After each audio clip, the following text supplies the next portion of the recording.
नमस्ते। हमारे YouTube channel पे आपका स्वागत है। हम इस वीडियो में जातक कथाओं का परिचय देंगे।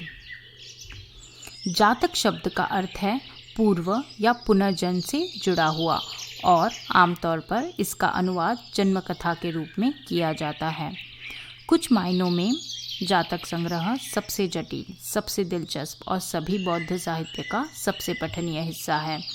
यह पूरी तरह से 2500 छंदों से बना है, जिसमें कहानियों को जोड़ा गया है। एक पारंपरिक विश्वास है कि जातक कहानियों की घटनाएं बुद्ध के कई पूर्व जन्मों के दौरान हुई थी। भारत में कहानी कहने का एक लंबा इतिहास है, कम से कम 3000 साल पीछे।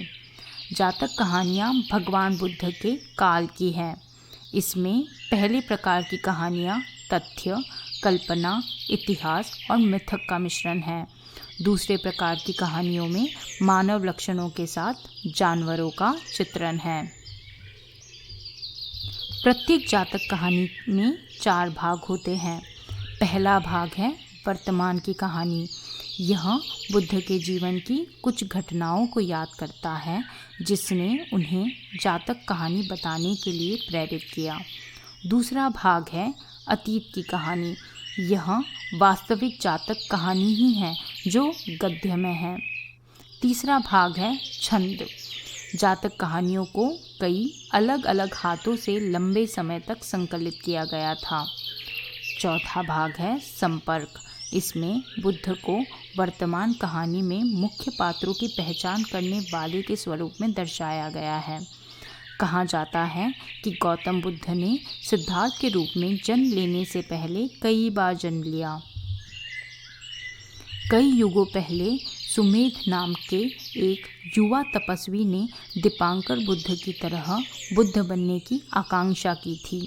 दीपांकर बुद्ध ने पुष्टि की थी कि वास्तव में सुदूर भविष्य में एक समय पर सुमेध की इच्छा पूरी होगी।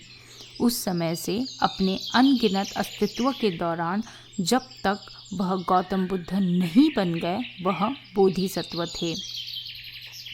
बोधि वृक्ष के नीचे अपने ज्ञानोदय के बाद गौतम बुद्ध अपने पिछले सभी जीवन को याद करने में सक्षम थे। भगवान बुद्ध ने 45 वर्षों तक धम्म की शिक्षा दी, जहां उन्होंने अपने पिछले जन्मों के अनुभवों का अक्सर उल्लेख किया है।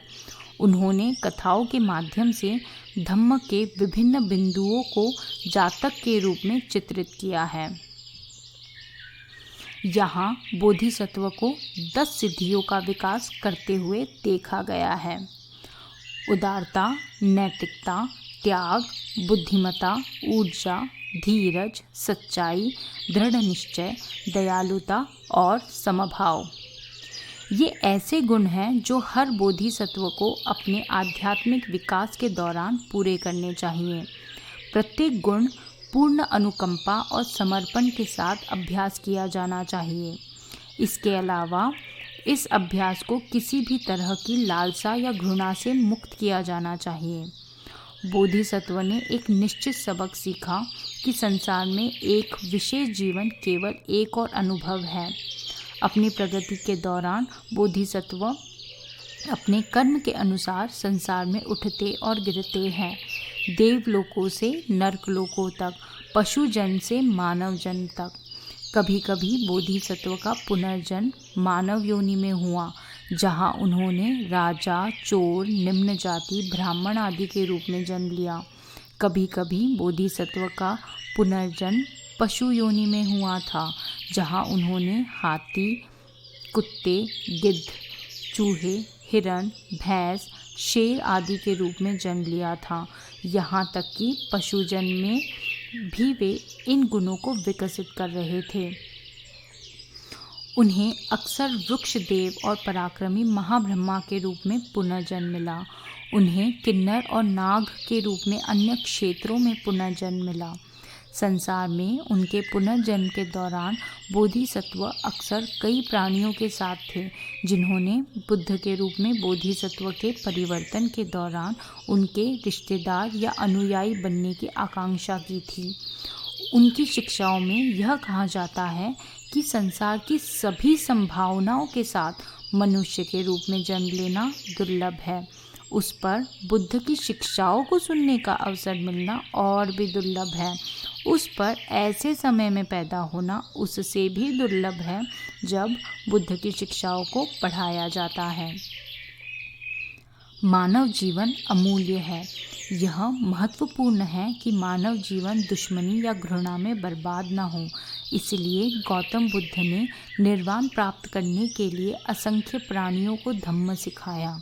बुद्ध के जीवन की जातक कथाएं भक्तों को प्रेरित करने और बोधिसत्व द्वारा सिद्ध किए गए सद्गुणों को विकसित करने के लिए उपयोग की जाती है। विभिन्न जन्मों में और बुद्ध के जीवन काल में पात्रों के बीच परस्पर संबंध है। कर्म की जटिल क्रियाओं को जातक कथाओं के माध्यम से समझा जा सकता है। हम देखते हैं कि संसार में विभिन्न चीज़ें कैसे भटकती हैं, कैसे लोग आदतों और लक्षणों को विकसित करते हैं, कितनी बार वे एक ही गलती करते हैं या एक ही महान कार्य को बार बार करते हैं।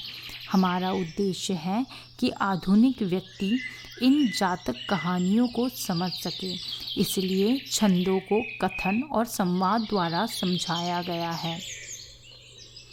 कहानियों को इस तरह से समझाया गया है कि जातक कथाओं के माध्यम से नैतिकता, करुणा और ज्ञान के पहलू सभी तक पहुंच सके।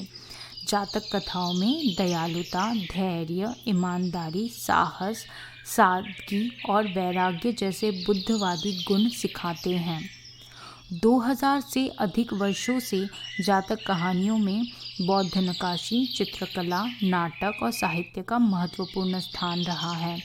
भारत में जातक कथाएं अमरावती, नागार्जुनकोंडा, सांची और एलोरा की नक्काशी में और साथ ही अजंता की चित्रकला में प्रमुख है।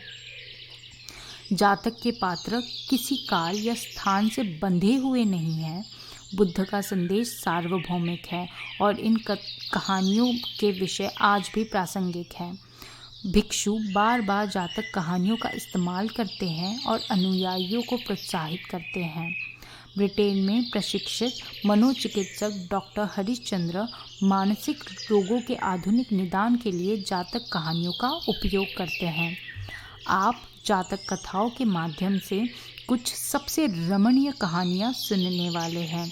जातक की अद्भुत दुनिया में आपका स्वागत है। कृपया आने वाले वीडियो में हमारे साथ बने रहें। मंगल हो।